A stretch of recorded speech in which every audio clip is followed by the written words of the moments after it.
Hi, this is Klaus Lynge from Odeon. In this video I'll introduce Odeon 15.15 Combined. Odeon is a room acoustic simulation and measurement software. So let's go into Odeon and have a look at what Odeon can do.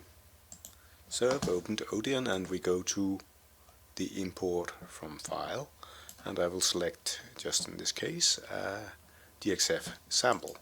Odeon can actually import from many different softwares as long as it's in the DXF format or 3ds. And Odeon also has a plugin dedicated for SketchUp, Trimble SketchUp, so it can use geometries exported with this plugin directly in Odeon, which is very, very convenient. So let's import this DXF file into Odeon and have a look at what Odeon can do. So here we load the geometry, Odeon prepares the geometry and so on for calculations, and here we have it. Because this geometry was imported from AutoCAD, it has layers, so that means that you can enable and disable parts of geometry like this, which makes it quite convenient when you want to assign materials. So I'll just disable this for now, and we go into the source receiver list. So that's one of the things you need to assign before you start calculations. You need to define some sources and maybe some receivers. So let's have a source position. You can specify the source positions in terms of coordinates like this, like that, 1, 2, 3, whatever. But you can also navigate up here. Now I'm just using the left mouse button to rotate the geometry, and you can click, according to this, control left mouse button where you want the source. Another thing you can do here is you can make use of the align expert, so aligning it according to the floor or some wall, depending whether you choose the X, Y and Z. Now I just want to put a source which is 1.2 meters above the stage. This is particularly convenient if you have sloped floors, then finding the right height can be more tricky, but with this tool it's pretty straightforward. You can also look inside the room and have a look how it looks from the source position. You'll notice now that we have random colors assigned to the interior of the room because we didn't yet assign materials. So this is one source position. We close this editor, and I could add that you can assign directivity file, equalization and so forth to the source. We also have array sources, like loudspeaker arrays, line sources, which are like for modeling conveyor belts, and long noise sources, and surface sources, which can be used for industrial machines. So that's it.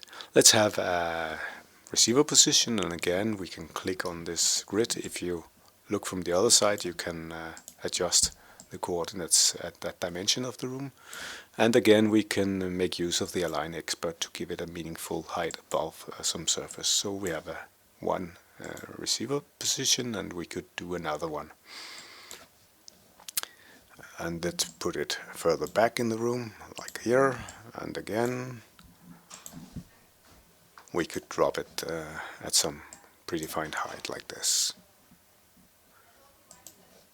So we have two receiver positions inside the interior of the room, and then the next thing we need to do is to assign materials in the room. I will not go all through assigning different materials to all the different surfaces. For now I just want to assign 10% absorbing material to all the surfaces and then change a few ones. So here we are. I deselect all the surfaces, but I want to change something with the audience. And we can just put this somewhere or close it. And then we should find some audience material. Audience. I just pressed F3, I think it is. You can always look up different shortcuts up here in the menu. So when you selected the materials window, then you have the various options available there, and that goes throughout the software. That there's many nice shortcuts hidden here. Another thing to remember is that you have the F1 for help, for context-sensitive help, so you can always get additional help when you're somewhere in the software. So here we have one audience material. I will select this one, 11003, and assign that to all the services. So global replacement, or this one.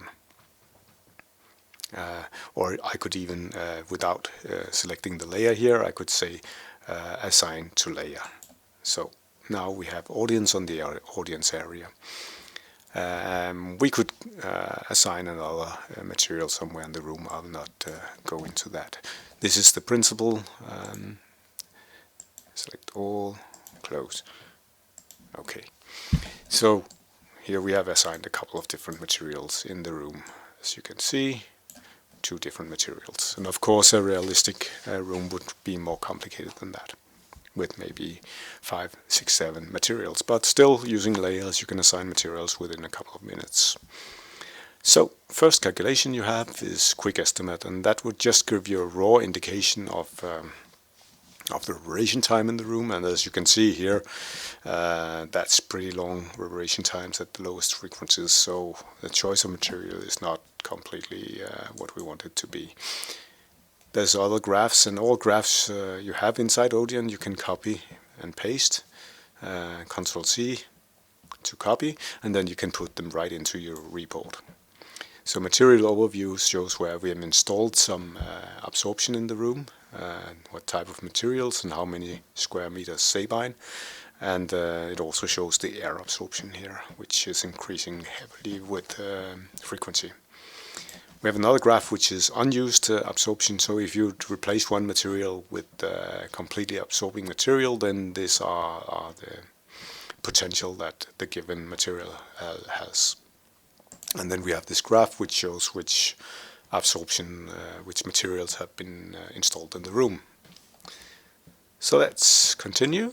We have the first indication of reverberation time, and that was pretty long, like more than 3 seconds at the lowest frequencies. And this input we can use for one setup that we always need to do, which is how long an impulse response do you want to trace with rays in the room. And we saw that it's something like 3 seconds. You can scroll with the mouse wheel, or you can enter the numbers directly, or use page up, down keys and so forth.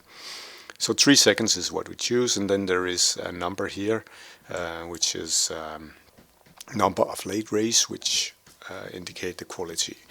So in order to make it fast, you can select the engineering. If you want a fairly precise result in most cases, then you choose precision, and very fast is survey. For now, we'll just choose the number of rays to be as according to the engineering setup. Rest of parameters is only special cases. You would change those. So we're ready to go further. And one thing you might do before really starting calculation is checking with the Investigate Rays tool that your geometry is indeed a closed geometry. It could be that you missed a window somewhere or a door and rays are escaping out of the room and you get wrong results. It could also be you put your source inside a column or something in the room, and therefore it doesn't illuminate the room. So here we see that this is a fairly closed geometry, and there might escape 1 or 2 rays maybe, but this is not a problem. So we are happy about that. We can also have a look at the 3D billiard, which is a nice illustration of how sound reflects in the geometry. You can make use of one of these main directions in the room. It's easy to see what goes on if you only select one of those main directions for this ring, or you can select 3D radiation like this.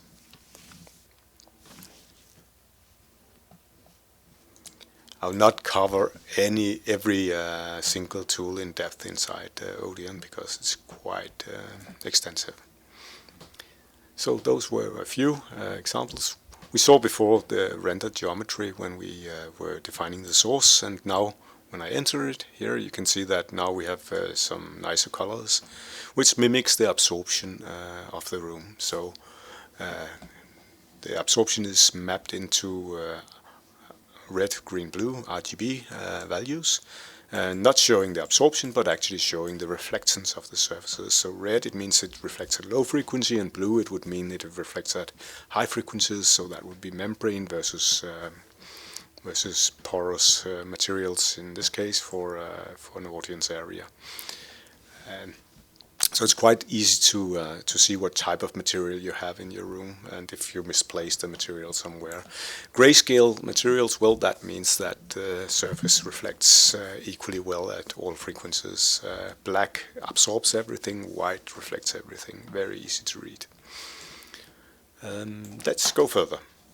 So we've been through a couple of the icons. I want to notice that we have this video tutorials. We have quite some videos available on our homepage, which is quite a good introduction to using Odeon. So you might want to go here if you have some problem and find some further information about how to use the various tools. There's really good stuff available there. Other things you have that can be found in Odeon is the help, an introduction, the context sensitive help. So if you press F1, then you get a display. Now it opened in my other monitor. A display that shows the details about that particular window you have opened right now, in this case the 3D view. But there are many help slides for all the different windows in Odeon. We have the Quick Start Guide, and the Quick Start Guide is a good way to learn how to use the main tools in Odeon. I will show a lot of them here in the video, but for you to learn it yourself, you probably need to go through this Quick Start Guide. User manual is the manual you'll sit down and read when you have the time for it. And yeah, then we have the Learn page at our homepage. So let's get further. Main calculations in Odeon is really the point response calculations, which you can find in the job list. To carry out any calculations there, you need to define some point sources, or some sources at least, and you need to define some receivers. Otherwise, no point responses can obviously be performed. Receivers can also be defined not only in the source receiver list, but also in the define grid list, where you can define a receiver grid. When you have defined source positions, you might just use the auto tool I used here, and Odeon will suggest some services you could use for receivers. We could get rid of some of the obviously wrong services, so unselect that one, and you can see here that services are sorted by height, and obviously there will be some services up there which we don't want to make use of, so I delete them. Control delete. And you should also go through the list of services to have an idea if everything was completely like you wanted. For example, panel walls is probably not what we want to have as surface for this receiver grid. In some cases you might want to have horizontal or vertical grid, and that is also possible here. For now we just go for the default, having a horizontal, saying a floor grid, so to speak. So you can see we have the panel walls here. I want to get rid of those, and Control delete. And now I think we're just about having a nice grid. So this was defining a grid. There are other tools down here. I will not go into them right now, and we have other videos showing what you can do there. But you can define groups of receivers, saying that you want one group that could be the stage, and another one the first floor level, and the second floor level, and so on. And that's quite convenient, so you can visualize different parts of the receiver grid and get statistics for those parts as well. So that was defining a grid. Let's go into the job list and do some real calculations. We have set up the impulse response length, as I mentioned before, And now we need to set up some calculations. We have a source, we should activate it, and there can of course be more than one active source. It could be some noise sources in an industrial workroom, or it could be a loudspeaker system, or whatever. Let's create a couple of single point responses, as we call them. They are detailed calculations where you get additional graphical information, and you also get the ability to do auralization, which is a very nice feature. Auralization is what allows you to listen to how does this room sound like. And I enabled the grid and the multi-point response as well. And then we can press run single job or run all jobs, and I just press all jobs. So ODN will run through whatever we set up to be calculated. Remember, this is just what we call an engineering calculation, so this is fairly fast with just 1,000 late rays.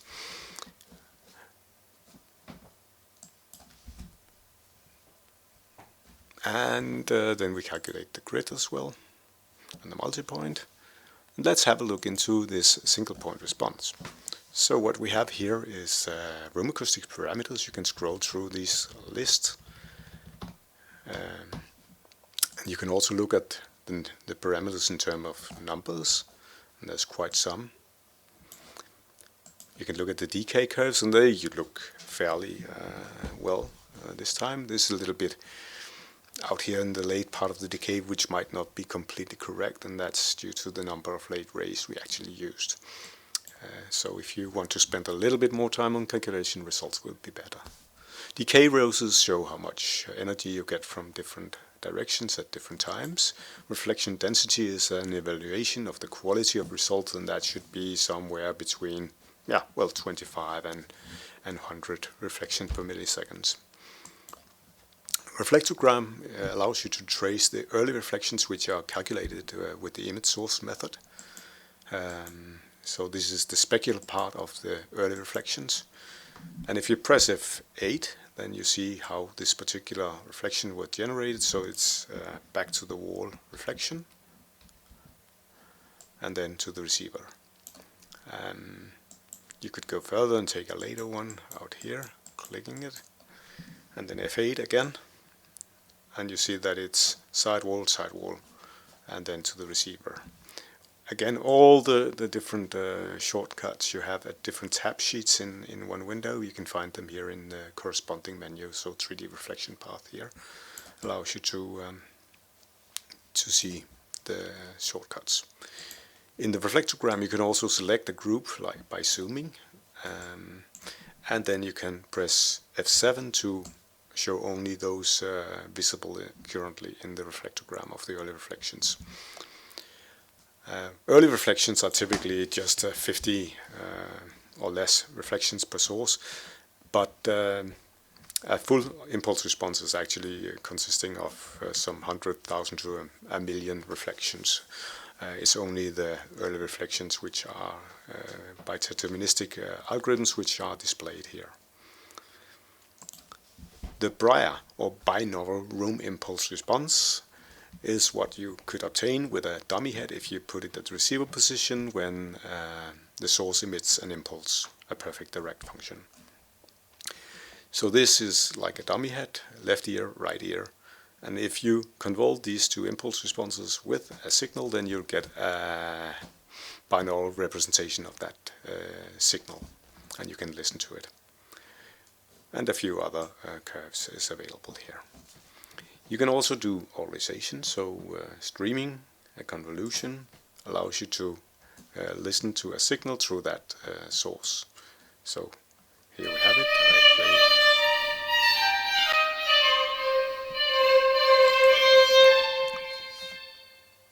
a signal, and you can listen to the decay in the room and so forth.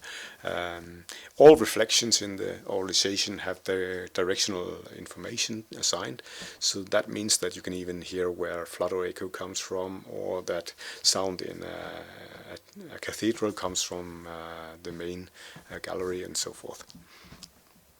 So that's auralization, a pretty neat tool for illustrating what acoustics actually will sound like in this room, and it's a good way to demonstrate for layman what the acoustic parameters you calculated they actually mean. So people not understanding exactly what does reverberation time mean, what does clarity mean, what does speech intelligibility mean, they will benefit from listening to auralization samples. That could also be you have one solution compared to another solution, and you want to illustrate why it's a good idea to assign extra absorption to some surfaces in a room. The multipoint response is convenient for illustrating a series of measurement positions, so you get not only each of the results, but you also get statistics. So we could go on here and have them ordered by parameter, have it ordered by wideband parameter, or here we have statistics, minimum, maximum, average, and so forth, and some ISO standard results, like for open plan offices, where results are computed from more than one receiver. Other ways to illustrate: receiver versus distance, statistics, spatial decay curves, SDA versus distance, which is not too meaningful in this setup.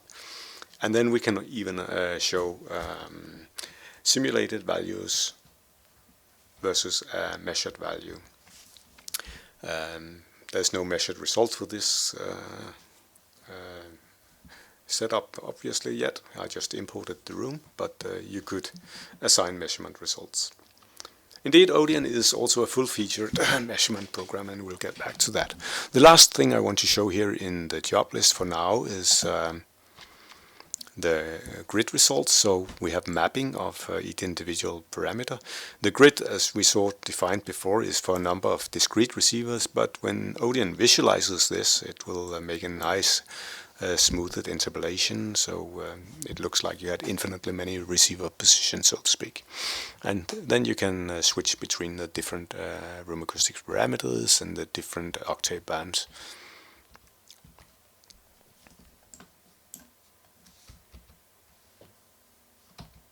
Yeah, and that was just about what I had to say, I think. I just want to show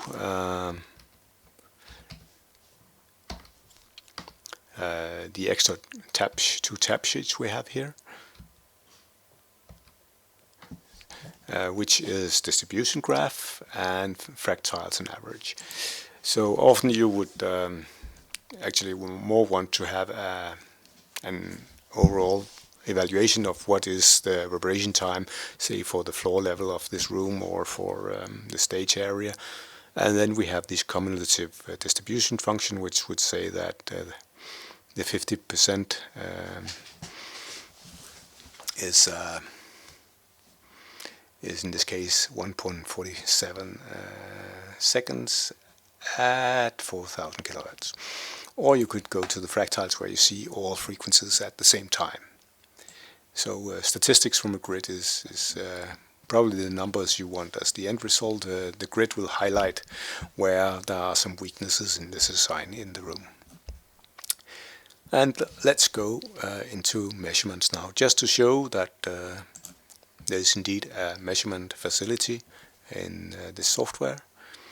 We can select an output device, we can select a microphone, and now it's just a microphone lying on my table and a desktop loudspeaker. You can test if you're satisfied with the level.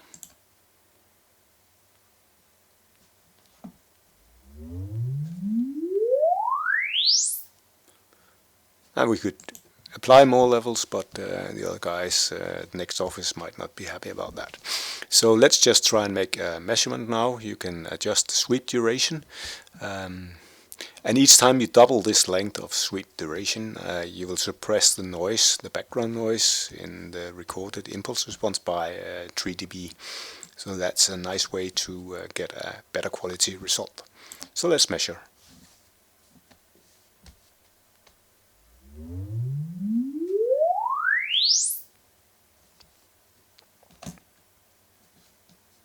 And have a look at the result. So here we have the impulse response at different octaves.